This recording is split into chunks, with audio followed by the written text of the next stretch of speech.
Welcome. This is tax changes for 2018 and 19. Notice I said 18 as well, and how they affect you now and after the RV, brought to you by Bob the Taxman. Yes, that's my new logo. A disclaimer. All information, discussions regarding the Iraqi dinar, events, taxes, and plans for the educational and entertainment purposes only. Bob Adams, personally, and all affiliate companies, representatives, associates, and employees are hereby held harmless and disclaim any results coming from this or future events regarding tax implications and strategies. Effective and established tax planning needs to be done with licensed tax professionals. I'll reiterate that one more time. When you get to the point where you're dealing with the kind of money that we're looking at, guys, if you try to do it by yourself, you are inviting devils into the detail. It's going to be awful. Don't do it. Okay, so here we go. We have a tax planning review for 2019. Now, like I said, I'm starting with 2019 because we're in 2019. However, most of these things took place in 2018, some of them in 2017. So we're just going to go over those, and I'll just do it as best as I possibly can. Okay, first of all, these are the changes to be aware of. We'll be covering these in detail. Now, you don't need to write this stuff down because, like I said, I'm sending you the PDF files immediately afterwards. You'll also have a link back to this particular presentation to be able to view at your leisure another time. Now, here's our first screen having to do with tax bracket. Is that not just exciting? Right. Well, I'm going to give you real basics on this. First of all, this is for single filers. And by the way, single filers, you're the IRS's favorite people, simply because they really put it to you. They do. And my other previous stuff, I always compare what was from 2017 versus 2018. 2019 had little change. I mean, practically nothing in the tax brackets. But you're going to want to know what these tax brackets are, because when you consider how much money you're going to want to live on, you're going to have to calculate how much taxes do you anticipate you're having to pay. Nobody gets out of federal taxes. Some of us, obviously, in states that don't have a tax, don't have to worry about that. However, the federal taxes apply to everybody. So this is what the single filers look like. 10%, 12%, 22, 24, 32, 35, and 37. Originally, they were trying to go to just 5 brackets, and obviously they met resistance to it, but they did manage to take it to the 7 that we have.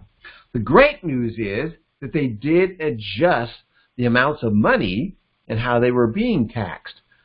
The bad news is, for single people, this one right here is a huge jump, all right, as is this one.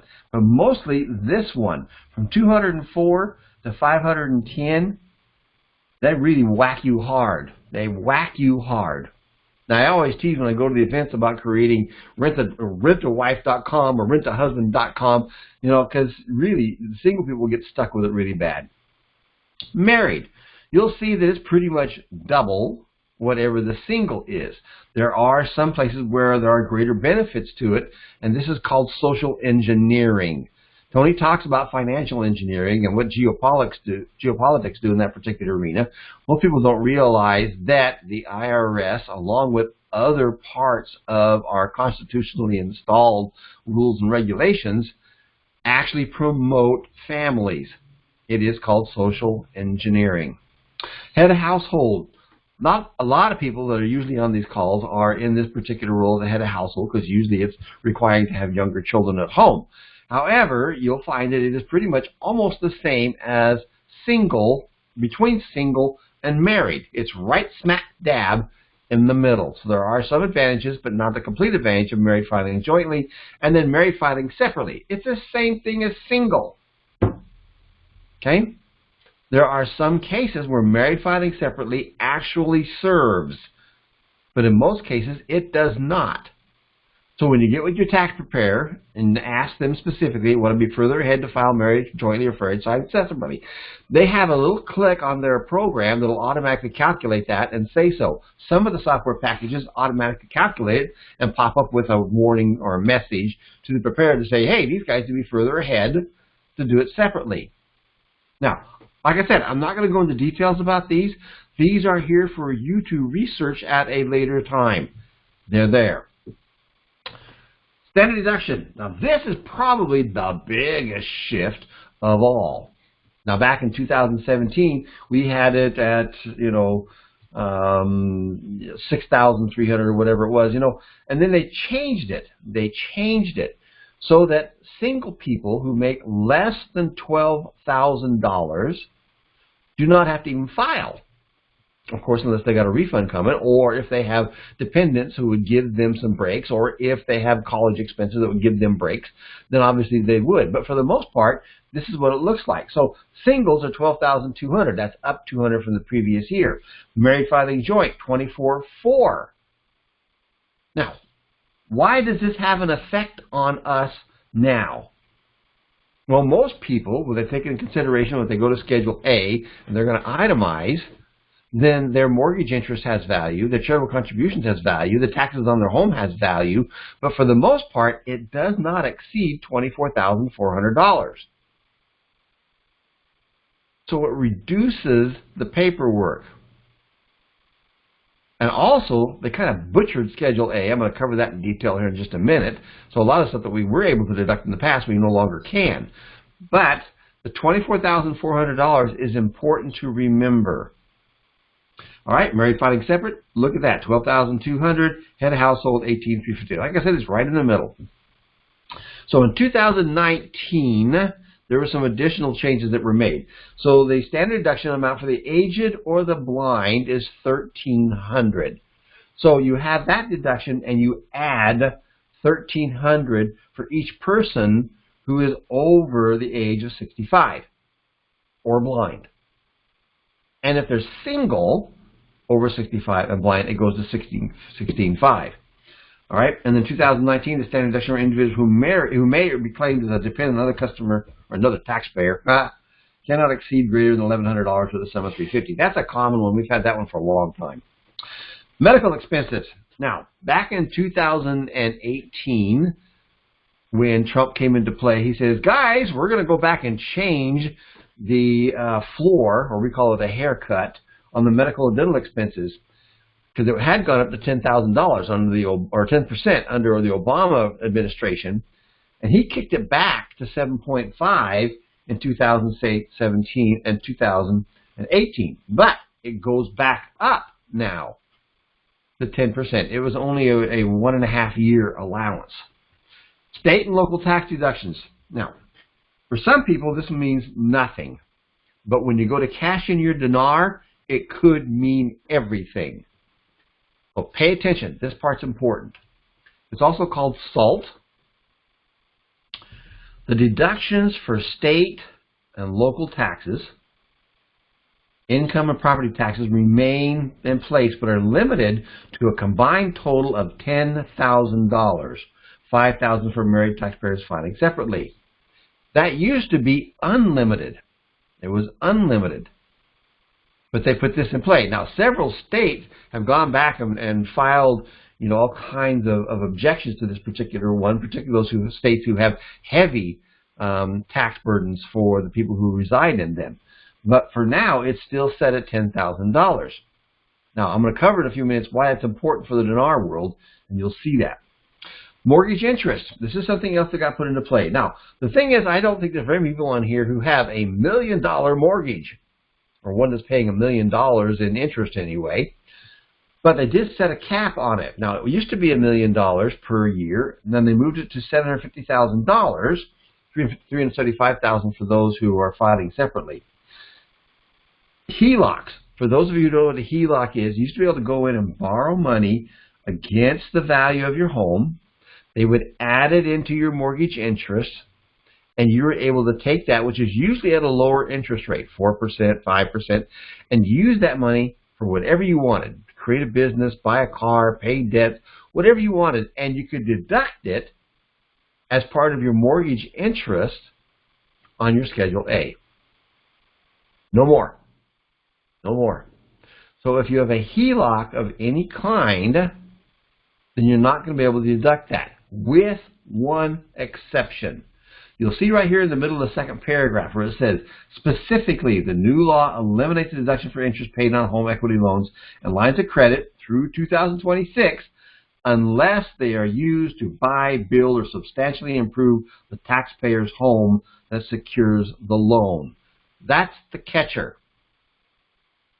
So be aware, if you borrow money against your home, you cannot deduct it anymore. And you won't be able to until 2026. All right? Charitable contributions. This is one of my all-time absolute favorites. Because with the new rules that are put in play on charitable contributions, there used to be a phase-out or a limitation that was put in place for those who have higher income brackets. In 2018, that was eliminated. What does that mean to you? Well, when the dinar comes to fruition, you're going to be in an opportunity to exchange your dinar, and you're going to have a slug load of money. Part of your tax strategies for the dinar revaluation should include charitable contributions. And I'm going to go over how you do that a little bit. That's really important. But they changed it because they went up to 50%, which we've had for quite a time, and took it to 60% for 2019, which is absolutely freaking awesome. You can pay off a huge amount of your tax liabilities via charitable contributions. And I'd rather give to charity any day than I would taxes. So, excuse me, I've got a little bit of a sore throat this evening. Schedule A changes. Now you'll notice that this thing is in red right here because this was an 8 that got printed over on it because the 2018 forms, in most cases, aren't even available. A lot of tax preparers I've talked to, they're starting to see the forms come in, but I remember in my years of doing taxes for 31 years, if the IRS made a major change, we didn't often see those forms until March 1st. And so this is one that wasn't quite available for 2018, but these are the changes in Schedule A I told you about. These are important. Number one, the floor is 7.5% for 2018. Will return to 10% in 2019. That's over here on this medical stuff. Foreign real estate property taxes are eliminated. So for those of you who have houses in the south of France or any place out of the United States that you're paying a mortgage on, tough. You ain't able to eliminate it anymore. You can't write it off. 3, the SALT limitation, $10,000 is in place. This is a hotly debated item, as I mentioned earlier, and the reason why it's so important is because for those of you who live in states that have a state tax, when you cash in your dinar, that $10,000 limitation, I'll be able to write it off on your state taxes, could hurt you. It could hurt you. So when you make your tax plan for how much you're actually going to cash in on your dinar, you want to take that into consideration as well. Now, a lot of people that live in the world of hopium in the dinar world, saying as soon as it comes to fruition, I'll be a multi-millionaire. I'm going to go buy this and this and this and this and this and this. And as soon as they do that, they turn around and 2 things are going to happen. 1, they're going to find themselves in trouble with the IRS, and 2, they're going to find all their money's gone. So it's important that you plan, and part of this is your planning, the state tax limitation on those. As of December 15, 2017, there's a limit of $750,000 for marriage on the mortgage on your house. I talked about this a little bit. It used to be $1 million, and they took it down. And you're just stuck. You're just stuck. Okay, on number 5, which is your charity. The rules are largely the same with a few changes. Okay. First, the percentage limit for charitable cash donations by an individual taxpayer to public charities and certain organizations increases from 50 to 60%. 2, taxpayers are no longer entitled to deduct payments made to a college or a college athletic department or similar in exchange for college athletic events. Interesting.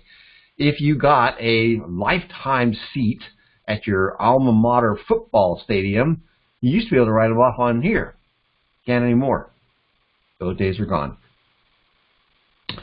Number 6, casualty and theft.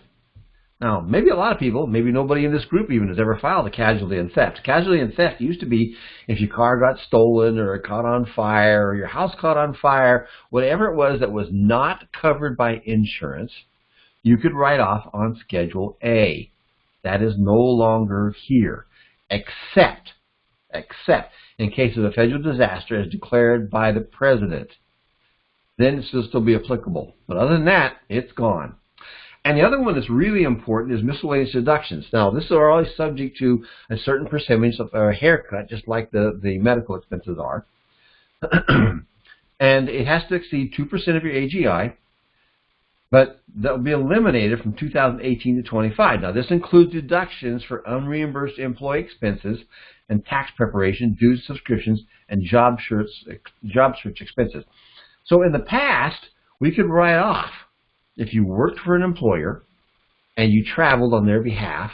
If he didn't reimburse you for that travel, then you would write it off on your Schedule A if you could itemize.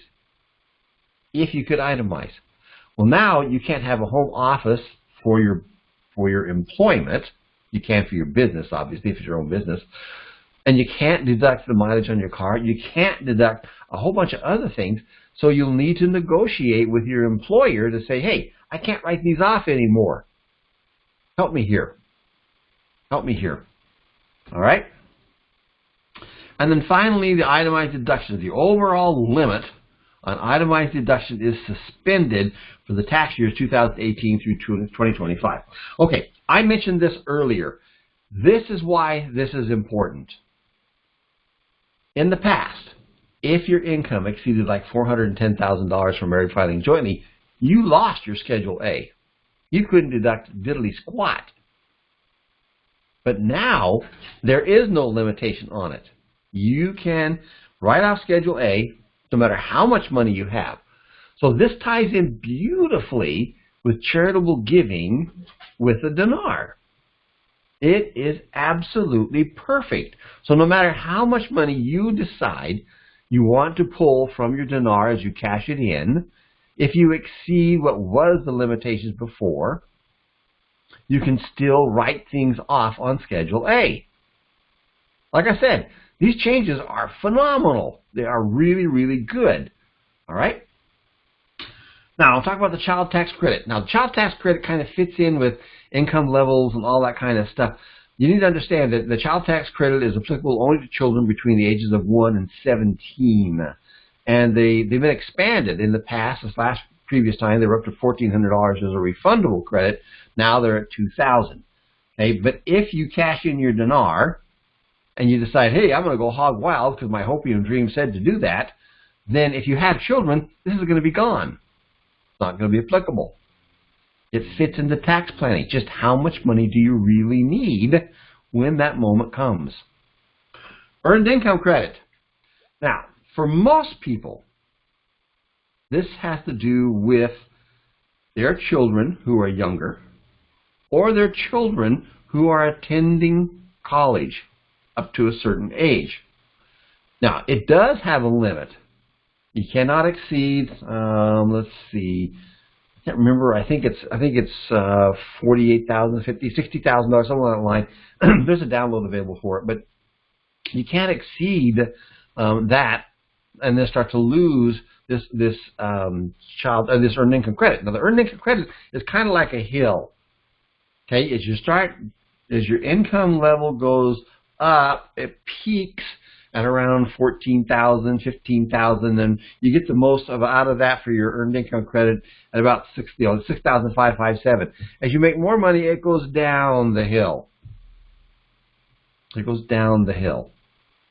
So if your requirements for cash flow isn't necessarily so high, and if you elect to take a conservative approach in cashing in your dinar, you could still possibly qualify for this. Now, I'm not holding my breath on it, but I want you to be aware of it. The adoption credit. I'm a firm believer in adoption. I have 3 adopted sisters from Korea and one from here in the United States that I absolutely love and adore. Totally adore it. I believe in adoption. But the credit for the adoption was supposed to have gone away under the new changes, but it didn't. So for 2019, the credit allowed for an adoption of a child with special needs is $14,080. The maximum credit allowed for other adoptions is the amount of the qualified adoption expenses up to $13,810. And there are some phase outs that start around $350,000 for that particular credit. Non-child dependent care.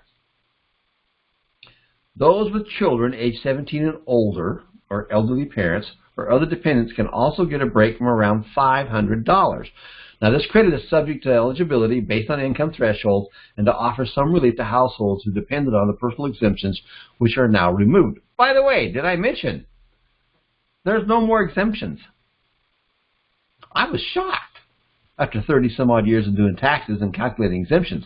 You know, when they passed NAFTA, clear back in the 90s, whenever that was, when George Bush Sr. was in play, and they began to allow dependents living in Mexico and Canada to be deducted on individual tax returns.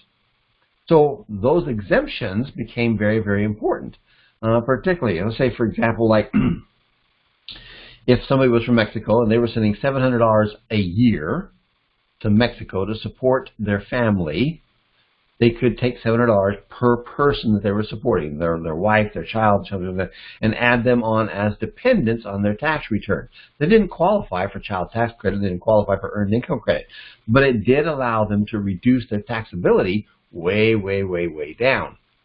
We don't have exemptions anymore. Those are gone. You still need to include the dependents that would qualify for some of those other deductions that are available, whether it's a child tax credit, earned income credit, child care. All of those things are important, and you still need to include them in your tax return. Just don't be surprised when you look on the second page of the 1040 and there's no exemptions. They took that away from us this last year. And one thing to note, the non-child dependent credit expires in 2025. All right, child and dependent care tax credit. Now, there is a credit available when you have child care, and it also is applicable up to $6,000 for your children to be taken care of, but it's also applicable to adults. So if you're caring for your parents and you have an out-of-pocket expense for that, you could still receive a credit. You have to include them on your tax return as dependents.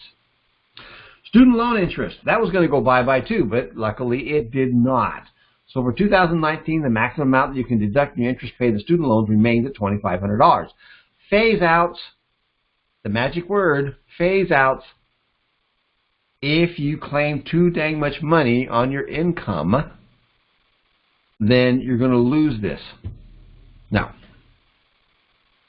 I know a lot of you are sitting there looking and say, well, I'm going to cash it in for $300,000 or $400,000. Well, that's a possibility too. We haven't touched on things like a Roth, where the gains coming off of your investment will be completely tax-free. All this stuff would still apply. So it all still applies. All right, now this would have to do with what's called MAGI and not AGI, the adjusted gross income.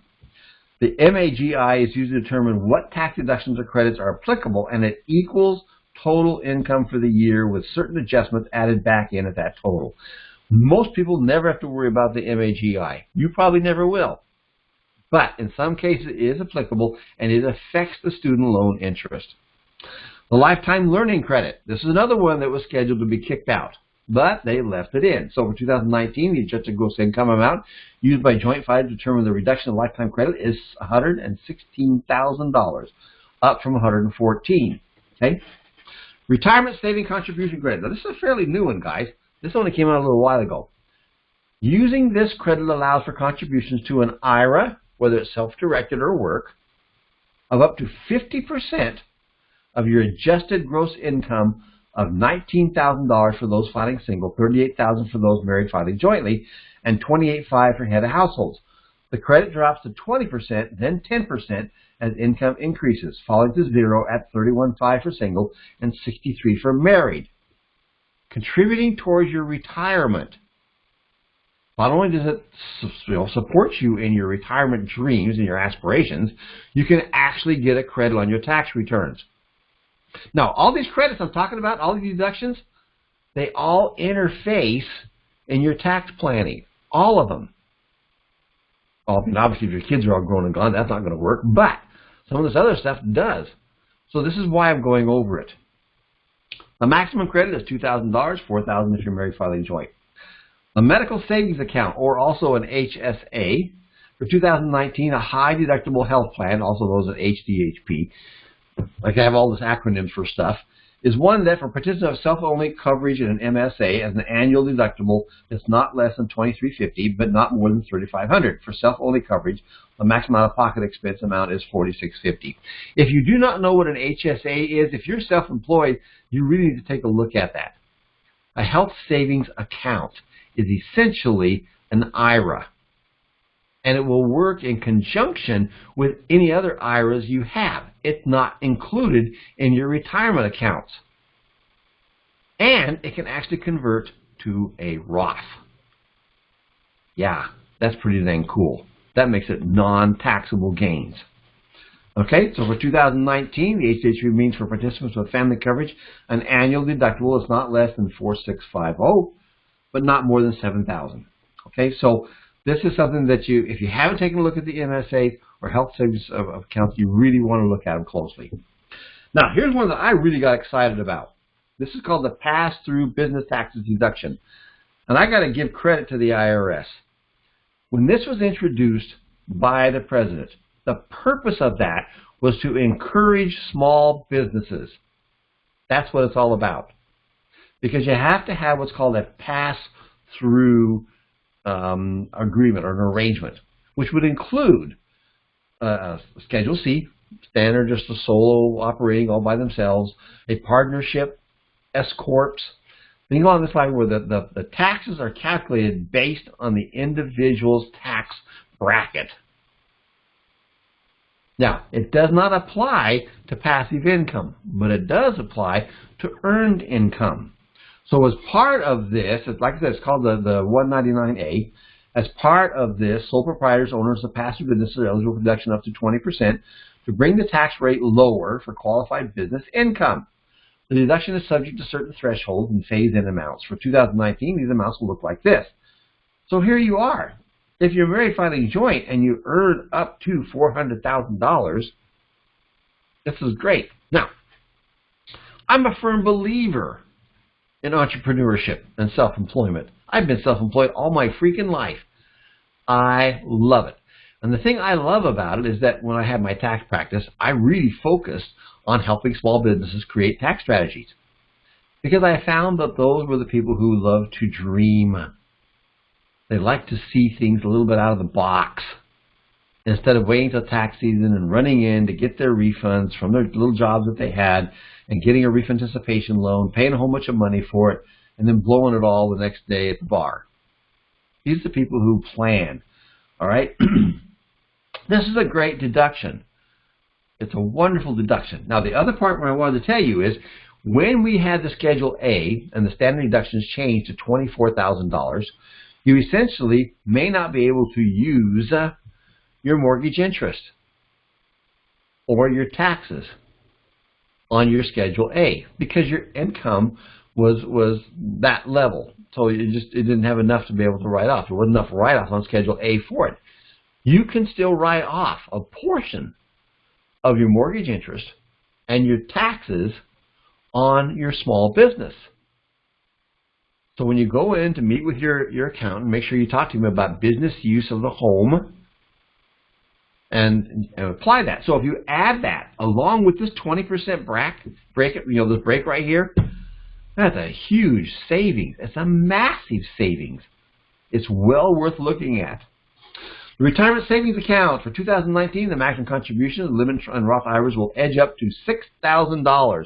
I remember they were up to, they were $5,000 a couple of years ago. They went to $5,500 for those who were under 50 years old. For those that are over, it is now $7,000 for individuals 50 and above, which covers me. That's an increase of $500 per year from 2018. Now, Tony and I have had a lot of people ask us about cryptocurrency. Bitcoin, woohoo, here we go, wonderful stuff. Bitcoin is just an anomaly. I mean, it's just one of those things that was created and assigned a value, and it grew in value because two things came into play. Most of it was greed. It really doesn't have a solid base for a value, establishing an asset to it. It just doesn't have it. But in 2017, my gosh, that puppy took off. And I talked to so many people that say, are you in it? Man, you should be in on it. Well, what happened is that in 2018, it suddenly took a great big dump. And it collapsed. It lost like $600 billion, something along that line. It really was bad. Now, most taxpayers did not report that they had cryptocurrencies to the IRS. They didn't want to. Okay? And so now that they have this great big loss that's occurred, they're saying, oh, maybe I need to go back and report it because it's going to help me with my taxes. That's great. It will. They're going to go ahead and disclose that. The other side of it, though, is that from now on, you have to report your cryptocurrency. You have to report it. You can't just randomly take it this year and then forget it again. The IRS will follow up on it. That's just the way it works. So why is 2019 tax changes so important to dinar holders? Well, let's go over that. First of all, the tax rates. Understanding what the tax rate are is going to be the first plug you're going to put into that great big hole that's in your financial boat. You need to look at the tax rates. What do I really want to live on? How much do I really need? And if I choose that amount, how much am I going to pay in taxes? Now, in conjunction with this, I highly recommend, and I'll cover that again in a minute, I highly recommend a Roth with dinar. Now, it's got to have an incubation period of 5 years, and you got to be over 59.5 in order to access it. But you could have a whole bunch of non-taxable income. And then you can recalculate your tax rates, because your tax rate is going to be based upon what you earned that would still be taxable valued. If you go to the bank and cash in your dinar, guess what? That is a taxable event. And the tax rates are going to be applicable. You want to know what those tax rates are. So get yourself a really good accountant, financial planner, tax attorney, and create a plan. Higher income breaks, I showed those to you earlier. They are much nicer. Breaks for married filing jointly versus singles. I'm sorry, guys, singles, you just flat out get screwed. Unlimited Schedule A, deductions for charitable donations. This is extremely important because when it comes time to do your taxes, your dinar that you've been hanging on to, I know for me, I'm on my 11th year now, could actually offset almost all of your tax liability by simply using your dinar to pay for charitable contributions without cashing it in. Because if you cash it in, you have what? A taxable event. If you give the dinar to the charity as dinar, and they exchange it, you get the advantage of having it put on your tax return as dollars. Yeah.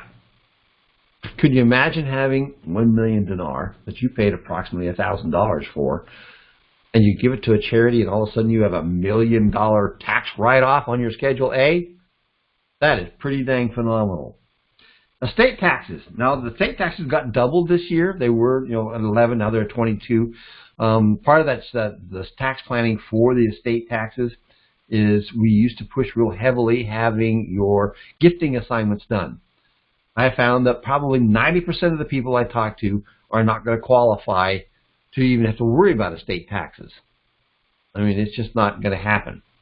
So consider limiting your exchanging to meet your tax breaks. I talked about that a little bit earlier. And consider limiting your salt breaks. Salt.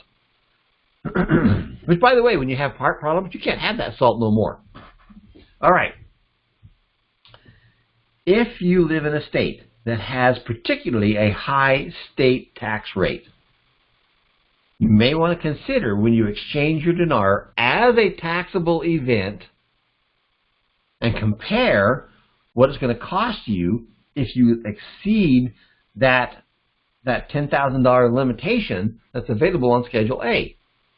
So let's just say you could live on $100,000 a year off of your dinar, and you cash it in. And the state tax on that was $7,000.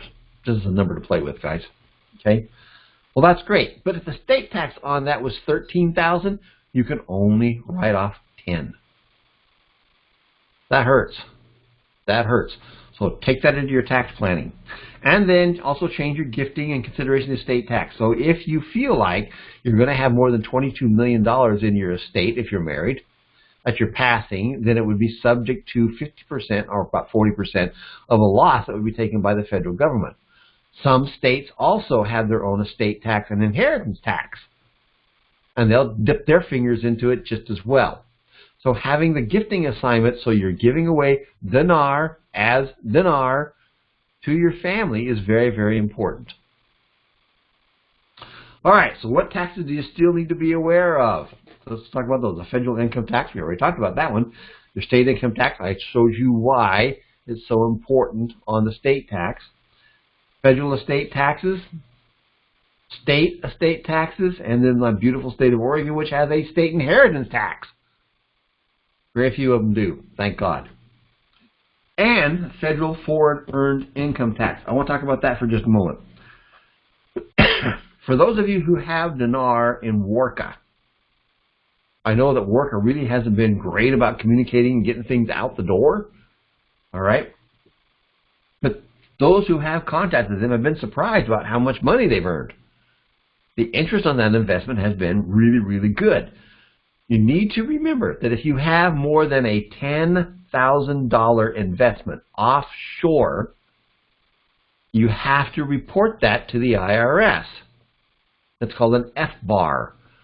So talk to your accountant about that, if for some reason. Now, if you cannot find out from Warka what the value of your currency is or your investment there, don't worry about it, because until you find out, you can't do anything about it. I wouldn't stop trying to get a hold of them, though, because they have been really slow. But I've also seen where people have continued to hound them with emails that they've managed to get a response back. So yeah, you want to stay on top of that one. And you also want to be aware that federal foreign income tax, if you don't pay that, that is nasty. They are on you all over the place.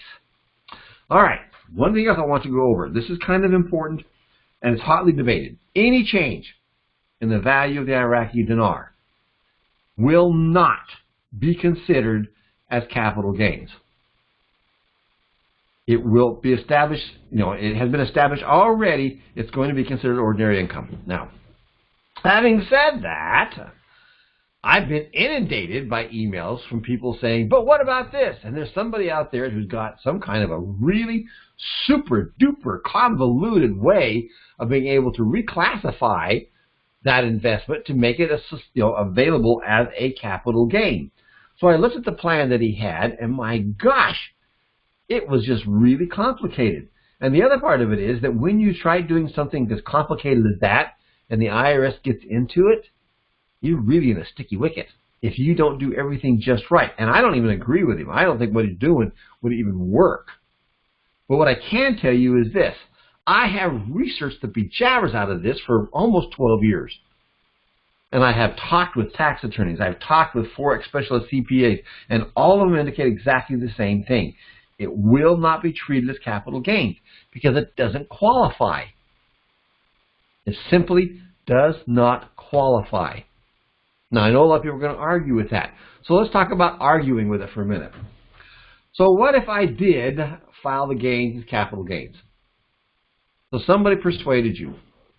Look, do it this way. It's going to save you a whole bunch of money. All righty. So if you're persuaded to file your return showing the gains as capital gains on Schedule D, where it belongs, here are the options. Number one, be prepared for it to be challenged by the IRS within 2 years. Now, do they have to act within 2 years? No. It could be 3, 4, 5, particularly if it's criminal. There is no time limitation on it.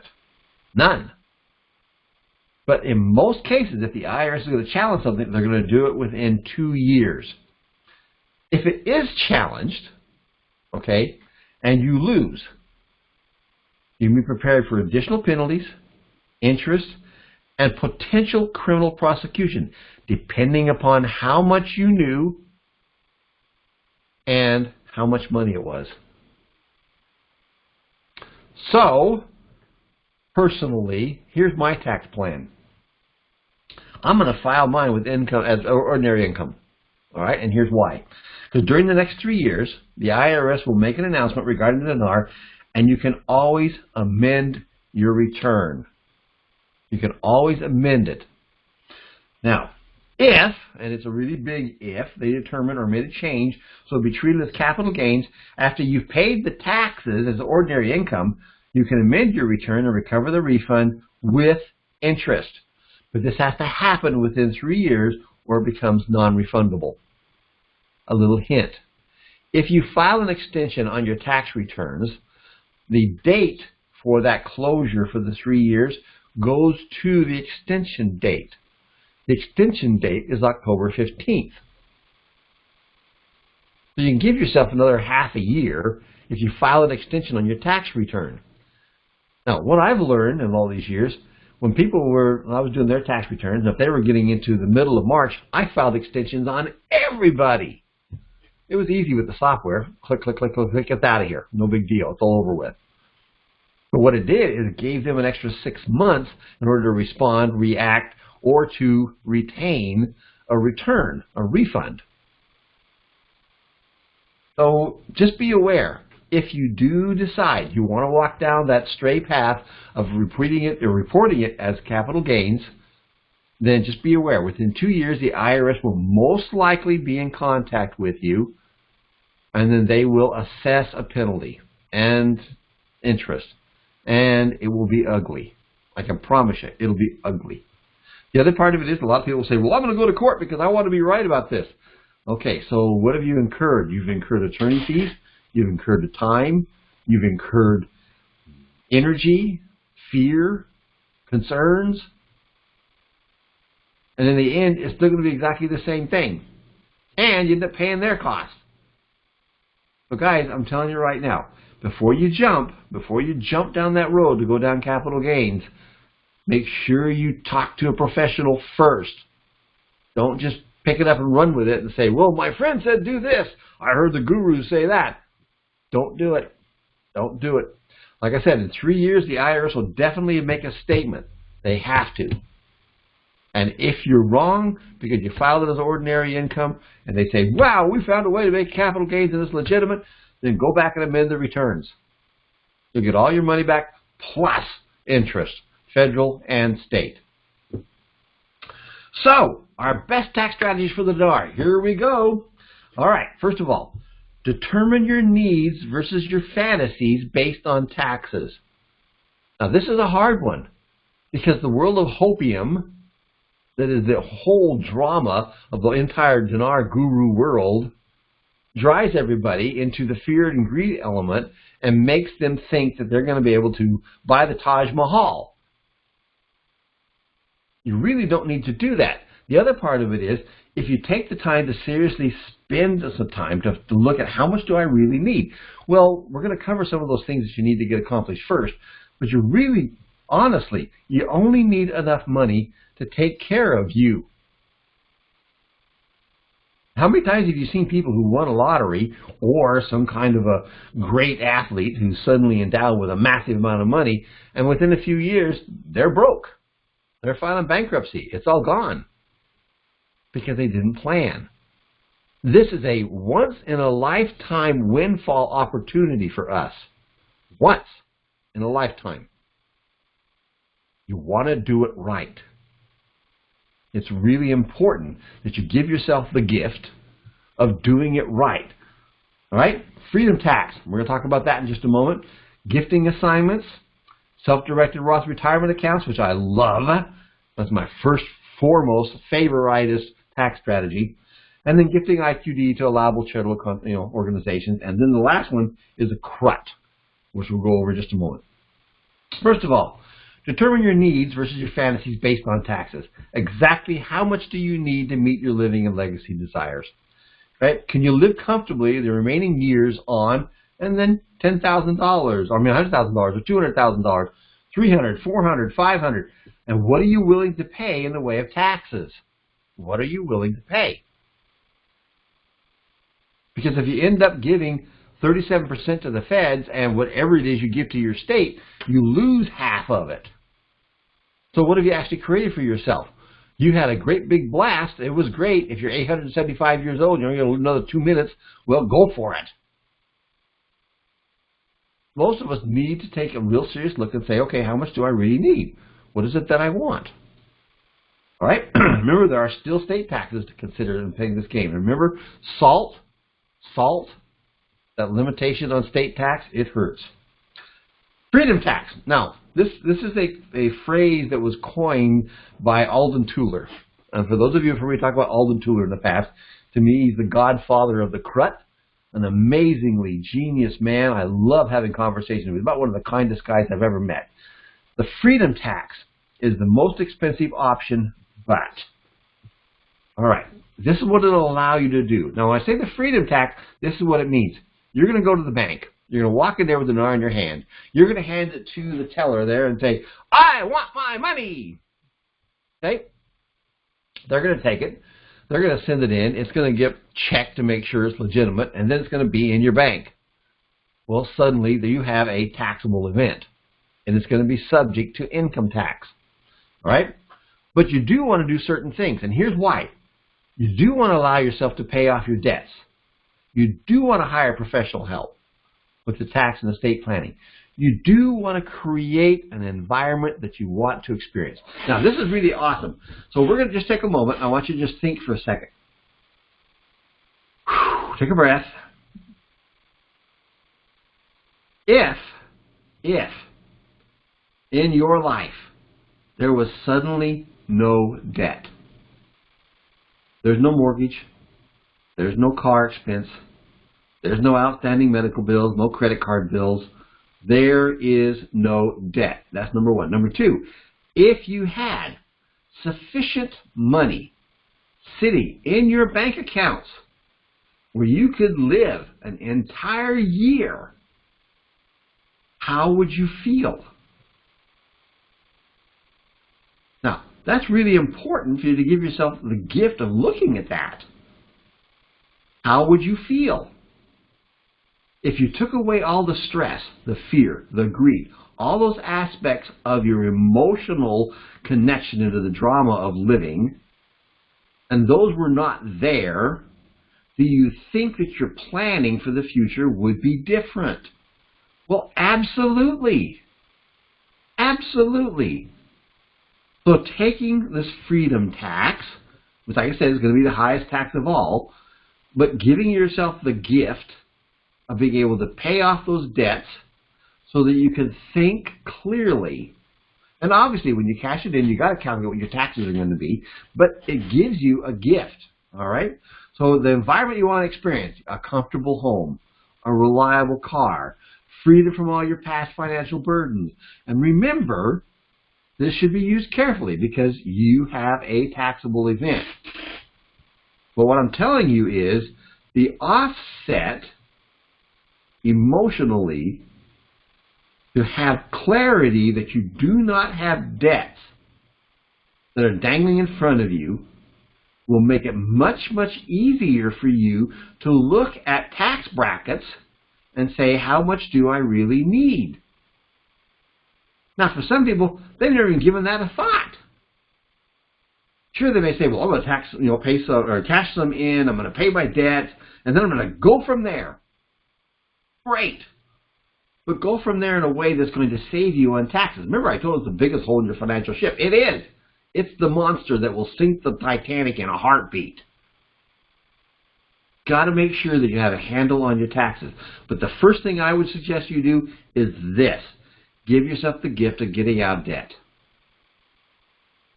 Pay your taxes for whatever it is that you cashed in to accomplish that. But then you can think clearer. And when you go talk to a tax professional or an attorney or anybody else, you're going to be able to have a conversation without having the fears in play. And then when they tell you, here's a tax plan, you're not going to have your fear filters there. It will begin to make sense. Now, I realize you say, well, Bob, what's that got to do with taxes? Well, it all ties together, guys. It all ties together. Your emotional responses is the lifeblood of your drama called mortality. And the sooner you can clear out those items that give you the biggest fear, the clearer your vision becomes. And you can do a tax plan then. Instead of jumping all over the place because you're being bombarded by even those unconscious guilts about debt. That's my first one right there, freedom tax. The gifting assignments. All right. This is where your legacy starts. Now, it used to be, you know, at $5 million. Well, now it's $11 million for singles and 22, you know. But your gifting assignments are something that are free. I mean, I've got them. I don't have them on my new website, but I will, and you'll be able to download them there for free. Okay. And all that does is you put a person's name in there, and you say how much dinar you're going to give them. It doesn't have to be notarized anymore. It's just something you fill out and you drop it in a drawer, and there it sits.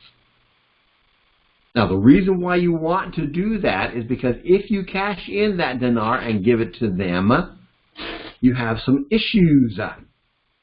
All right?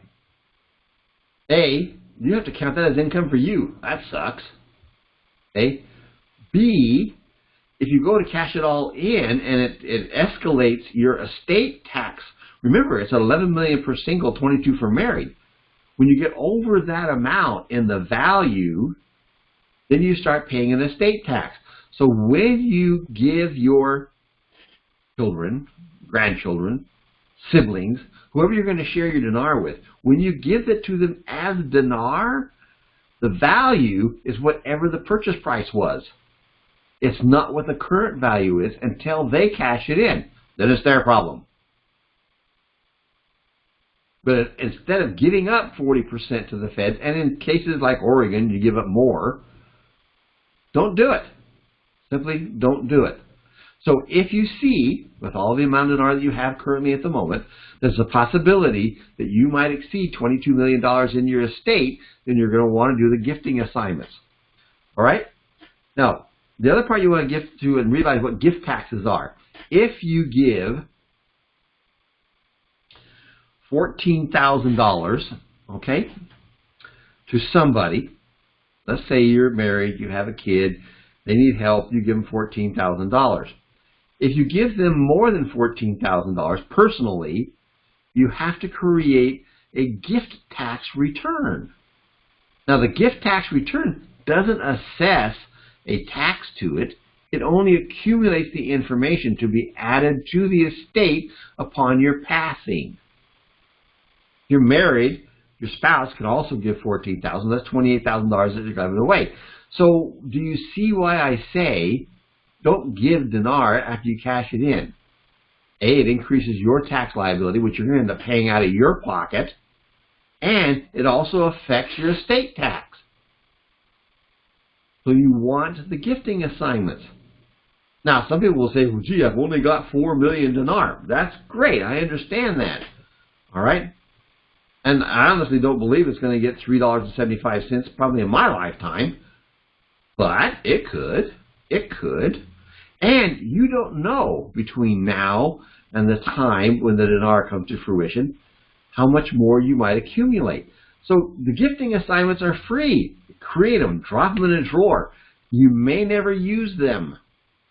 You may never use them. But there's no reason not to put them in play, just in case. So what? Here we go.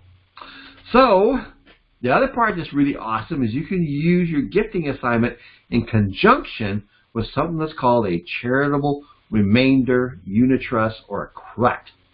This is my number 2 choice for a tax strategy. Number 1 was the Roth. Number 2 is this. So I want to cover my number 1 first. Self-directed Roth retirement accounts. The advantages of a self-directed Roth are all the gains are tax-free upon withdrawal. Think about it for a moment. Let's just say you had 5 million dinar sitting in a Roth account, and it's met all of the requirements, and we'll cover those in just a moment, and suddenly it was worth $1 a piece. That is $5 million tax-free. If you can't create a sustainable life plan on $5 million that are tax-free, something is freaking wrong. Something is wrong. It is a great blessing. It is the #1 option for investments with the dinar. Okay? The taxpayer, this is a self-directed one, the taxpayer dictates the investment strategy of the investment.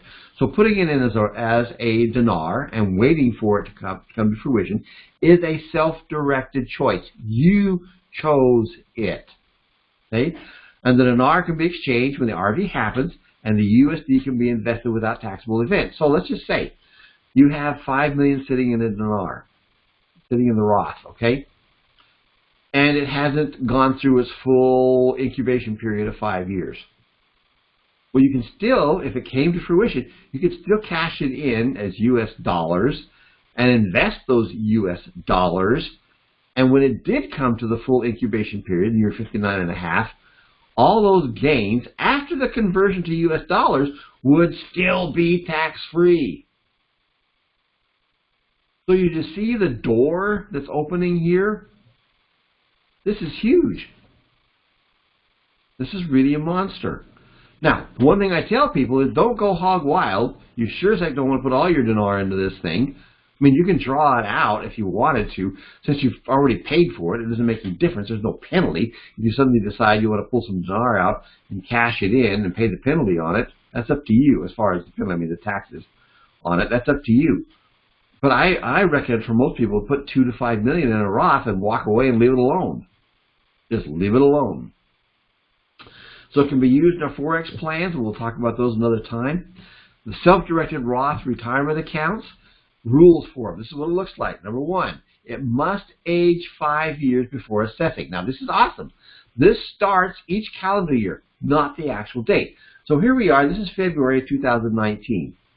And you say, well, yeah, Bob talked about it. It's kind of a good idea. You know what's really interesting, guys, is when we pick up some of these ideas and they don't quite sprout yet. I'm sure you found in your life, I know I find it in mine, somewhere down the road something's going to happen and suddenly, bang, that's got value. So let's just say December of this year, the news about the dinar is massive. It's going to happen anytime, like we hadn't heard that before, but it's going to happen anytime. Well, suddenly you say, well, I'm going to go do it. Well, the neat part is in December, if you started it, you still get credit from the first of the year. So you only have 4 more years to make this thing mature. That's the cool part about this. So it starts each calendar year, not the actual date that you create the account. Now, what happens if you create the account and don't put any dinar in it? Well, that's fine. No big deal. You can put the dinar in any time. However, you don't want to wait until after it comes to fruition, because the Roth has to buy the dinar. Okay? Now, it's limited by income cap. Okay, this is what it looks like. Under $135,000 for single, $199,000 if you're married. Can't do a Roth. That's a lie. There's a back door to this thing. Okay? And the other part that it has to be met is that it has to be, like I said right here, no caps on traditional IRA that can be rolled over. We'll talk about that in a minute. But it must be created with actively earned income. So passive income like retirement, Social Security, or investment returns are not allowed. So you cannot use your money that's come to you in a passive state to buy the dinar to put in the Roth. It has to be actively earned. Therefore, it is subject to ordinary income tax. Subject to ordinary income. Now, the neat part is, let's just say you're 63 years old. You're well past the 59.5 mark, which is one of the requirements. And you want to put 2 million dinar in it. Just 2 million. So how could you do it? Well, there's 2 ways. One, you can go ahead and use the back door, which is to go ahead and create a Roth and move it over. But the easiest way is to create a business. It could be anything. Get the grandkids to go clean somebody's driveway when it snows, or wash cars, or whatever. Just create $2,000 worth of income. Open up the Roth, give the money to the Roth, the USD. They go buy the dinar, and they put it into the vaulting service, which is part of the game here. And it sits there. So you got 5 years to wait. But you got it done. It was legitimate. simple. Very, very simple. Now remember, guys, you also get a 20% reduction on a flow-through business. You also can deduct some of your business use of the home expenses. Yeah. Okay. Now you can roll over a traditional IRA to a Roth, but there would be a taxable, consequence to it. All right, and this would be the year to roll over because quite frankly, guys, we're never getting any lower tax brackets than what we have. This is the time to get it done. And the age of the taxpayer has to be considered. So if you're 85 years old, why would you want to do a Roth? I'll tell you why. A couple of different reasons. One, you might make it to 90. Woohoo! Think positive. But if something was to happen and you came to the demise of your mortal experience, the Roth would continue on for 5 years, and when it hits that maturation date, your heirs, your people who are going to inherit your money, would still get it tax-free. So yay. Yay. It's a possibility of all kinds of things. So a self-directed dinar Roth retirement account, this is what it looks like. First of all, you place the physical dinar in a self-directed Roth retirement account. You utilize a licensed hosting service. Now you can actually go create a partnership for yourself to do this. It costs about $1,800 to put it together, and you keep the dinar at your house. But I have found that this way is much cheaper, and the IRS will never question it. Use a licensed hosting service. You have the hosting service purchase the dinar via the Roth. So the Roth is the one that contacts whoever's selling the dinar and says, here, we want 2 million dinar. It buys it because you give them the money for it. Okay? And you can make an arrangement to sell your dinar to a dealer. So let's say you've got a whole bunch of dinars sitting around and you don't have any more money to buy a dinar. We actually have agreements with certain dealers where you can exchange your dinar. Let's say that the value of people exchanging their dinar is $700. Just as a number. They have an agreement where they'll sell that dinar back to your Roth for $50 per million, instead of selling it for $700 and then buying it again at $1,000. So you're buying it back for $750. Not bad. That's only if you don't, if you've got too much dinar on your own. If you don't, if you're okay and you're willing to buy some more, that's what I would do. I would go buy some more dinar. I'd populate that Roth with the dinar and keep the other on hand because it's got applicability later on down the road in your tax planning. Have a certified vaulting service hold the dinar until you exchange it, and the cost of the entire thing is like $100 to $200 a year. Not even worth dreaming about. Do not put all your dinar in a Roth. I told you a little while ago, 2 to 5 million is enough, particularly the $1.17, which is what the projected anticipated rate is going to be. We use Mountain West IRA. By we, I'm talking about my wife and I, to host our IQD Roth. I mean, they have done a tremendous job. There's the phone number. Ask for Bianca. She will walk you through this process. All right, gifting IQD to charitable organizations. This is one of my other favorite things to do. I set a whole slide for this just because it's so important. With the 2018 changes, okay, there's now no caps to be deducted for each year. So that means it doesn't matter how much money you have. When you go to share with your charities, always give dinar. Do not cash it in and hand them USD. Give them dinar. Remember, if you cash it in, you got a taxable event. It suddenly shows up as income on your tax return. Not cool. Not cool. Okay? When you give them the dinar, you have them go cash it in, and they give you a receipt to the value of the USD. Story. $1 million dinar. You're going to give it to a church.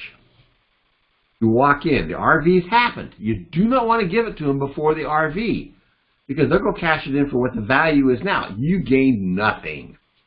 If $1 million dinars costs $1,000, you got $1,000 write-off on Schedule A. If you can't itemize, it doesn't make any difference. Don't give your dinar until after the RV. You walk in, you hand them $1 million dinar note, $1 million dinars, okay? They cash it in for USD. You get a receipt showing $1 million. to be used on your Schedule A. The cool part is, if you don't need that full $1 million to pay off your taxes, it'll carry forward to the next year, to the next year, to the next year. See the value of it, guys? It really is awesome.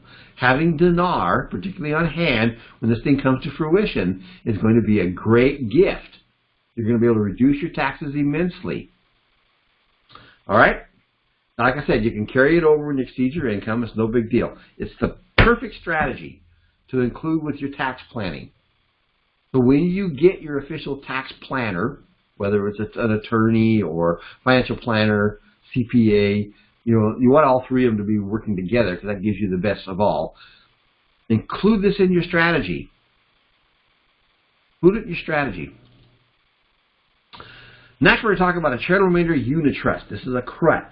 This is my number 2 favorite tax strategy.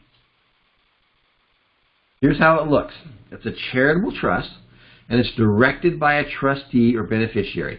It is created as a trust. An attorney creates all the documentation.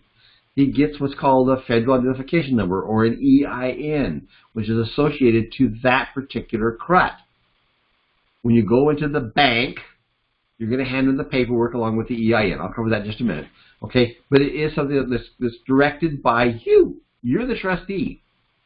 You fund it with IQD and not USD. So here's how this works.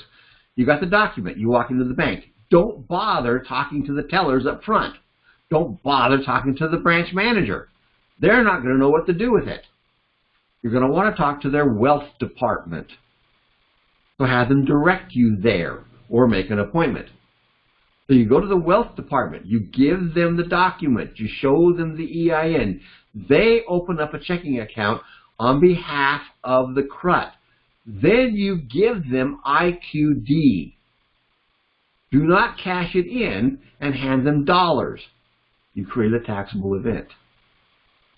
Hand them the IQD. They then take that in and they cash it, and it shows up in the bank account for the CRUT as dollars. And that's what you want.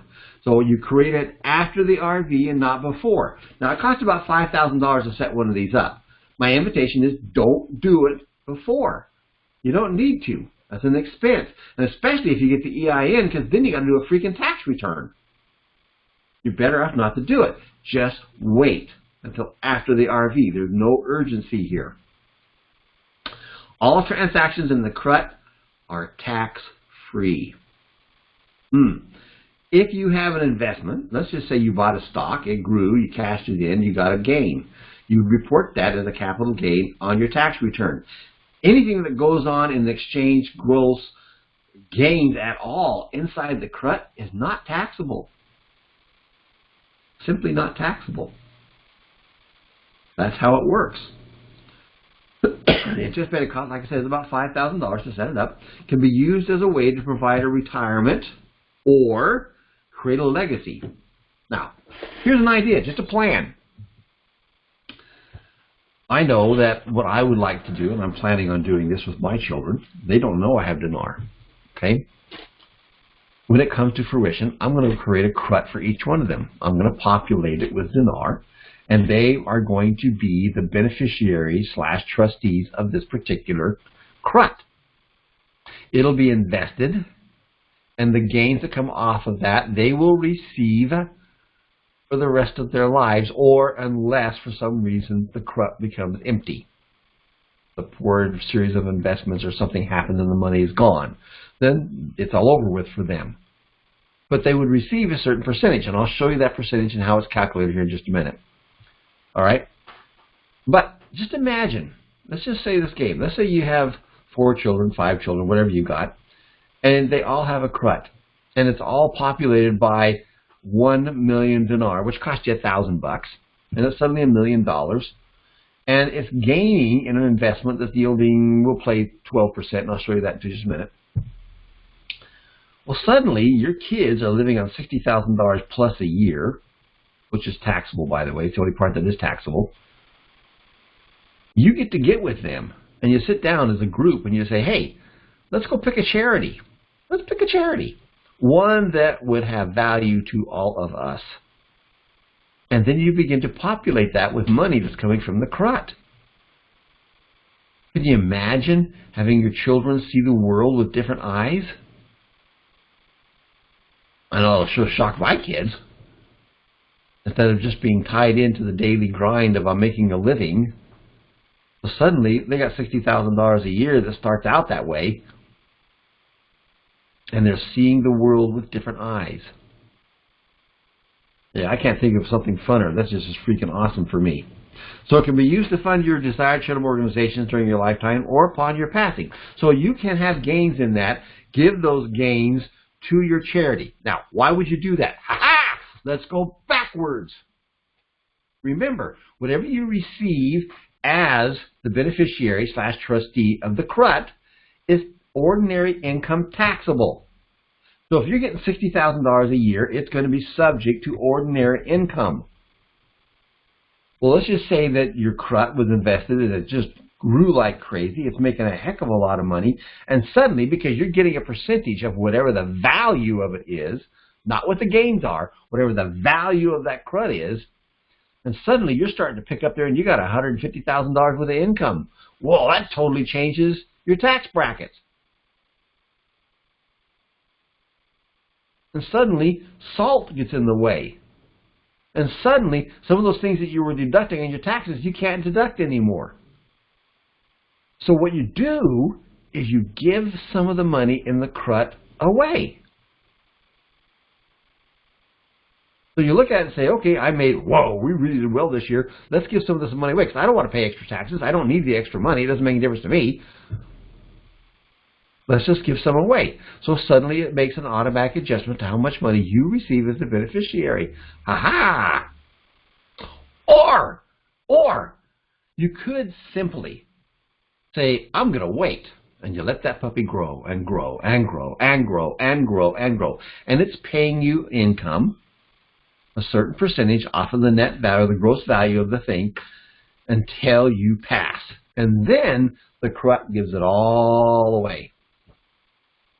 Gives it all away. So you have choices. There's lots of room to make some really interesting decisions here about how you want to see your life, how you want to see your children's lives, how you want to affect some of the charitable organizations that you would like to support. Yeah, this is freaking awesome. It is a great way to go. This is why I told you to keep some of the dinar on hand. So let's go backwards one more time. And we're going to cover that. You'll see it here in a really neat presentation. You're going to want dinar in order to pay the freedom tax because you're going to cash some in to pay off your debts and to get professional help and to have a mindset that's clear of the fear. Okay? You're going to want some dinar to populate a crut. So you can set up something that's going to be for you, for your children, for your legacy, for your retirement. You're going to want some to be able to share to those people you wish to share that with as dinar. And then you have your Roth sitting back here in the background. It's holding dinar. And if it's already baked for 5 years and you're already over 59.5, whatever's sitting in there, the gain from that is your puppy. Woohoo! There you go. There you go. All this tax planning, guys. That's what it's all about here. So I want to show you how this works. First of all, there's you. You have the dinar. You create the trust. There's the trust. It's going to populate and it's going to support your family because you're going to receive a certain percentage of it. And you're also going to help charities. It's a great way. Alden Tuller, who I have an interview with, is on my website. Like I said, he's the godfather. He's written 5 books. He has spoken at every legal educational spot there is throughout the United States. He has set these up for thousands of people. It's a great, great, great, great way to consider and put into your planning. It's perfect. So I'm going to show you a slide now of how that works. Now here we go. So here we have $1 million. Now remember, over on the right side right there, it says $1 million costs about $1,000. and we anticipate it being at $1.17, but I'm going to call it $1 just for the heck of it. So suddenly we have $1 million of initial investment that's sitting in our crut. All right? Let's say your age is 50, just as a number to play with. The distribution that you would receive off of that would be approximately 6%. Now, if you're younger, it would be less. If you're older, it would be more. If you're in your 70s/80s, it would be up to 50% that would come back to you. So this percentage is based upon your age, part of it. The other part of it is going to be based upon what your desires are. And let's just say that you took that money and you invested into something that was yielding 12%. Now, most people think that's incredibly impossible. It's not by any means, but let's just say that it did 12%. So here you are at age 65, so we're playing with a 15-year time frame right here. All right? The first year with a 12% gain at 6% would pull out $6,000. That would be what would be received as the beneficiary. Remember, you only got a $1,000 investment plus $5,000 to set it up into this crazy thing. It just paid you $60,000. And it increases every year until you get down to the 15th year, somewhere along that line, and then your annual off of it would be $143,000. Now that's a lot of money at 65 years of age. A lot of money. Okay? But the total that you would have gained, remember, we're not dispersing any of this yet, the total that you would have gained off of your 6% in 15 years is $1.5 million. Remember, it cost you $1,000 in dinar. All right? But at the end of 15 years, if you didn't give any of it away and it stayed at 12%, the value of your crut would be $2.5 million. Now, take a moment, take a breath, give yourself the gift, just think about it for a moment. If you had $2.5 million to share with a charity that you really believe in, what would that do? What would it do for the charity? What would it do for those who would be recipients of the efforts of that charity?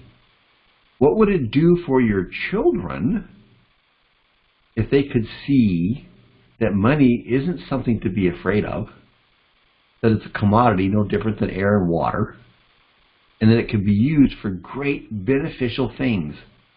Imagine that for just a moment. What would it be like? You know, for most of us, that's really hard. We have these fears that get in the way. Oh, that'll never happen. Blah, blah, blah, blah, blah, blah. Yeah, right. No, it can happen. And your investment into the dinar, as Tony said, and I'm saying I've said it repeatedly, it is going to happen, guys. It just simply has to happen. This is not something that's going to float off into la-la land and disappear, because if it does, I'm going to just cover my whole bathroom wall with all these pink notes and laugh at myself. But it's not true. It's going to come to fruition. So if it did come to fruition, and it did come at $1, holy cow, look at what you could do. So we take into consideration a whole bunch of stuff, all right?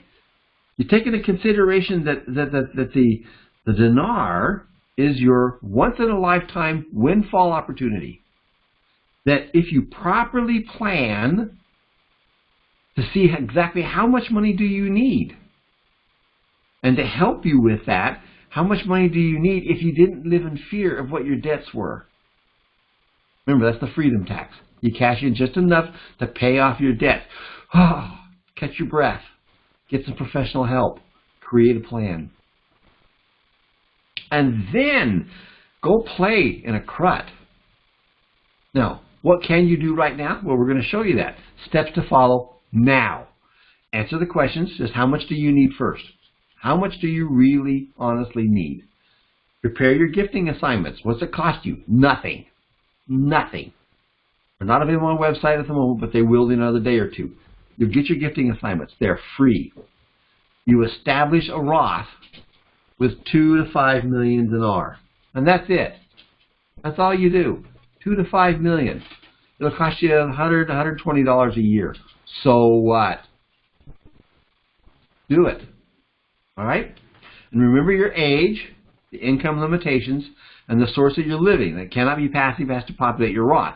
You can roll over an IRA and be able to put it into the Roth. But the gestation period, the incubation period, still has to be 5 years.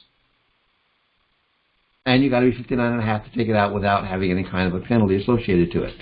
Use accredited hosting service. Now, like I said, you can get an attorney to set up something that would work, but damn, that's a lot of money, and it could be challenged.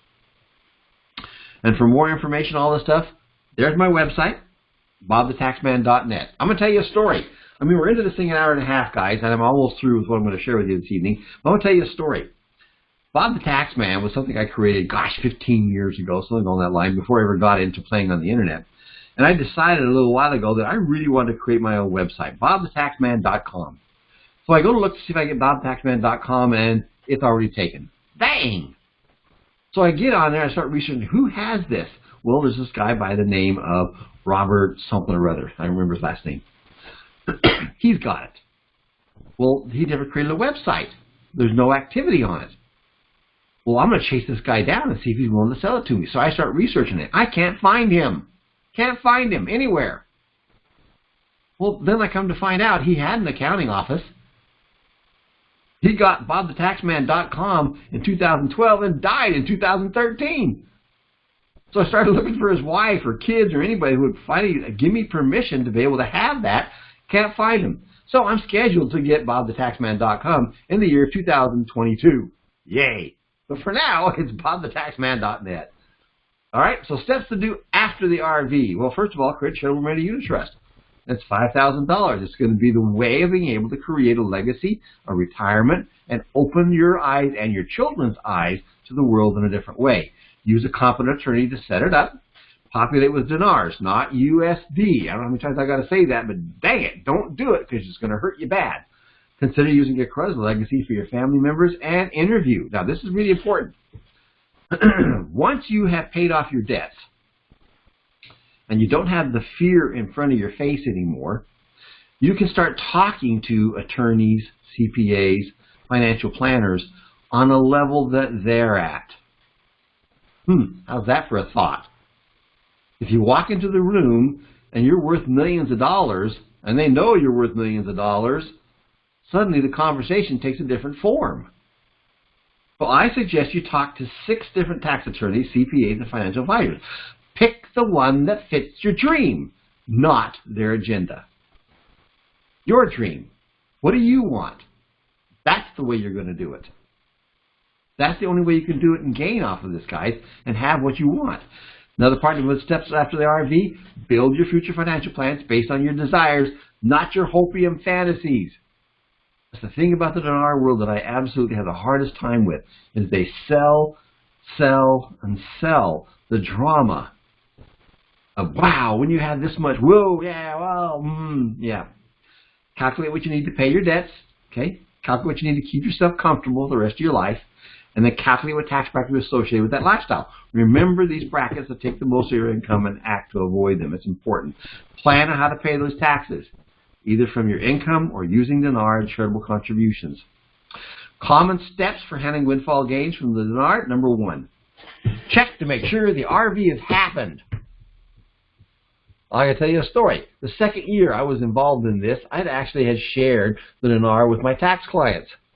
It was fascinating. I arranged for them to be able to buy the dinar at a discount. I didn't handle it because I didn't want to handle it. And so we're staying in conversation. We did this probably, I don't remember, sometime in the summer. And then in November, suddenly it pops up on a currency exchange out of Europe at $1.25. It's on the freaking currency exchange site. I start calling everybody, guys, look, it happened. Look, woo, woo, woo, woo, we're all rich. And an hour and a half later, that site went down. Only to find out it had been something who was trying to push for it to happen, and obviously it didn't happen. So the only place I check, if it's going to be true, is the CBI.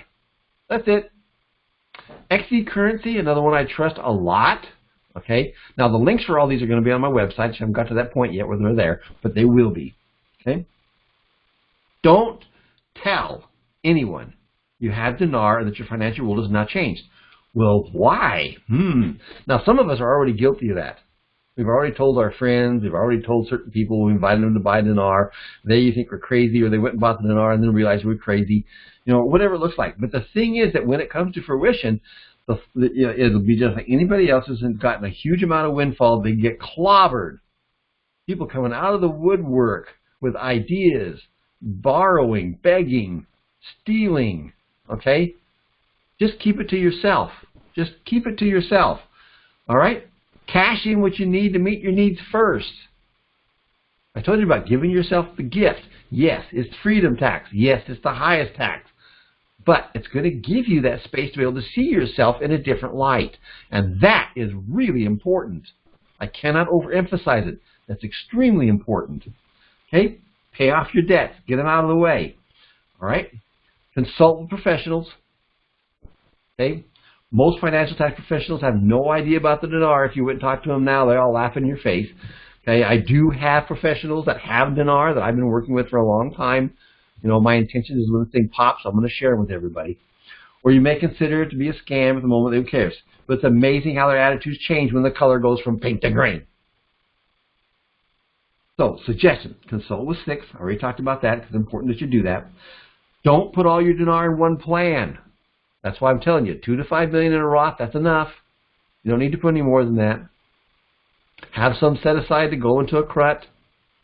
Have some set aside to do other investments that you wish to, but don't put it all in one plan.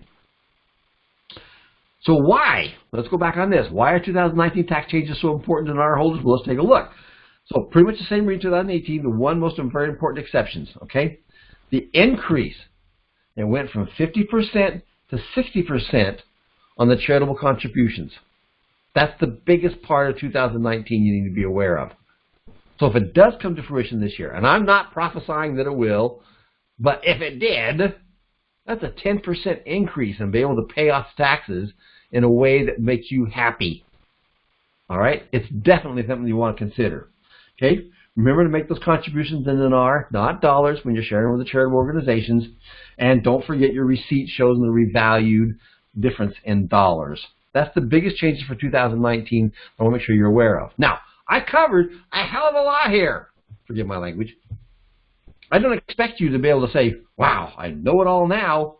But I do hope that you'll take the PDF files I'm going to send to you, and when this moment comes to fruition, you can look at this and review it and say, oh, here's my plan. Now, guys, I got to tell you, I put 3 steps on my website, if you look under IQD related, that pretty much cover all this stuff right here. Okay? There are certain things you're going to want to do and accomplish them and get them done before and after. The neat part is there's not a heck of a lot to do before. Get your Roth done and get your gifting assignments. That's it. That's it. Nothing else. Choose easy. The rest of it comes after the RV and after you have money and after you've cleaned off all your fears about debt. Okay? Then it all changes. So, we're going to take a break just for a second. Everybody catch their breath. I know I need to sometimes. And just let it soak in. We've talked about the changes in the taxes. We've talked about what the tax brackets are. We've talked about some of the deductions that are a consideration when you go do your tax planning. We've talked about particularly Schedule A, how wonderful now that we don't have limitations on it. We've talked about how you can use now up to 60% of what you contribute can go toward paying your taxes. Yay, that's good news. Okay, we've talked about the CRUT. We've talked about the Roth. All those types of items are right there. Those are extremely important things. The other part is that obviously you get a recording of this, so you'll be able to listen to it or watch it later on. But the important part is you have now in front of you explanations and a plan. It's not a hard plan. It's a simple plan. It shows you the parameters of what you need to see and what you need to take into consideration. The biggest one is, how much money do you really need? For heaven's sakes, don't blow it. Don't blow it. You'll never get an opportunity like this again, ever, in your lifetime, ever. This is it. Do it right. Do it with peace. Do it calmly. Don't get caught up in the rhetoric, and for heaven's sake, don't get caught up in the rush that's going to happen when this RV comes to fruition, because you know dang well that in our world it's going to turn upside down and burn itself to death. Don't do it. Now, what I tell people, just on my own conversations, sit back, relax. Let everybody else go through the banking institutions and find out what the problems are. Just relax. You're set. You bought your ticket. You're done. You can check CBI. There's the rate. Oh, look at that. It went up another 2%. That's great. There's no urgency. Because if you allow the fear, the greed that's part of this particular investment that we're involved into to come into play, it will most likely hurt you. Just slow down, take a breath. We're good. We are good.